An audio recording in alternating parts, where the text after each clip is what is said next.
André Azuel, visite à Diego-sur-Rez. En visite à Diego-sur-Rez, le président de la République, André Azuel, a inauguré aujourd'hui de nouvelles infrastructures. Lors de la cérémonie d'inauguration de la Maison de la Communication et de la Culture, le président a voulu démontrer à la population la réalisation de ses promesses et véléranes. Personne ne pourra m'empêcher de les réaliser, a-t-il insisté.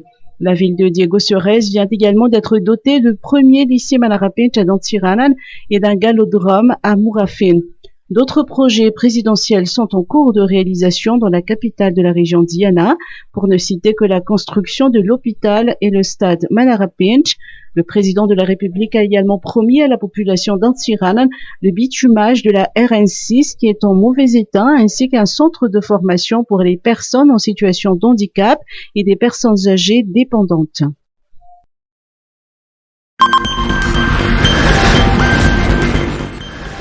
Ivat, embellissement de la commune. La commune d'Ivat étant le portail de la capitale, le maire Benzrangen Arsou s'est fixé comme objectif de faire de cette commune un modèle de développement. Pour atteindre ce défi, plusieurs activités ont été menées depuis son premier mandat, comme la réhabilitation de routes, la mise en place d'écoles et de CSB. Actuellement, la commune rurale d'Ivat a décidé de construire des jardins à côté de la Secna grâce à l'appui d'un partenaire. Il s'agit d'espaces verts accessibles au public et destinés à se détendre. Les travaux seront achevés cette semaine. Un nouveau parking sera également disponible à proximité. Penzi Rangenarsu n'a pas manqué de sensibiliser les riverains au respect des infrastructures et à l'importance de payer ses impôts afin de pouvoir poursuivre les actions d'embellissement de la commune. Ahmad Ahmad, 2 ans de suspension et 45 000 € d'amende. Le tribunal arbitral du sport UTAS a tranché.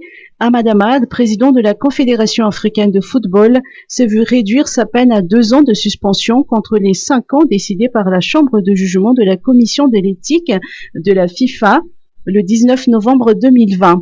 L'application de la peine est entrée en vigueur hier et prend en compte la période de suspension déjà subie entre le 19 novembre 2020 et le 29 janvier 2021.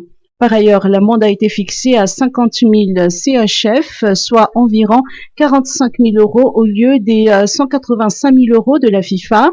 Accusé de nombreuses infractions au code d'éthique de la Fédération internationale de football, Ahmad Ahmad avait fait appel de la décision de la FIFA devant le tribunal arbitral du sport. Le TAS a retenu la non-comptabilisation de diverses transactions financières, l'acceptation de paiements en liquide, des virements bancaires de bonus et indemnités sans base contractuelle ou réglementaire, des libéralités et des détournements de fonds lors de l'utilisation de l'argent de la CAF pour financer un pèlerinage à la Mecque de certains présidents de fédérations internationales sans rapport direct avec le football.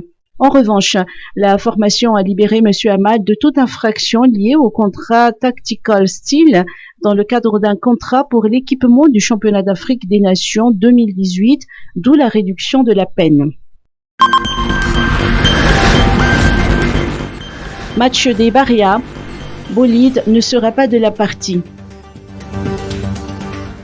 L'Alaina Menzanara, alias Bolide, ne jouera pas avec l'équipe nationale malgache lors des matchs contre l'Éthiopie et le Niger. Paris FC, son club, a refusé son déplacement pour participer au regroupement des Barrias de Madagascar et a évoqué 3 raisons. La première en est que Paris FC aura un match important contre Sochaux le 3 avril, donc Bolide risque de ne pas être au mieux de sa forme pour cette rencontre s'il participe au match des Barrias. La deuxième est que le club ne pourra pas se passer du joueur en cette période où l'équipe est en plein essor. La troisième raison est basée sur la note de la FIFA stipulant que le club d'origine a le pouvoir d'empêcher la convocation d'un de ses joueurs pour jouer avec une équipe nationale. Malgré cette décision, Bolide affirme être un bon patriote et soutiendra toujours l'équipe nationale.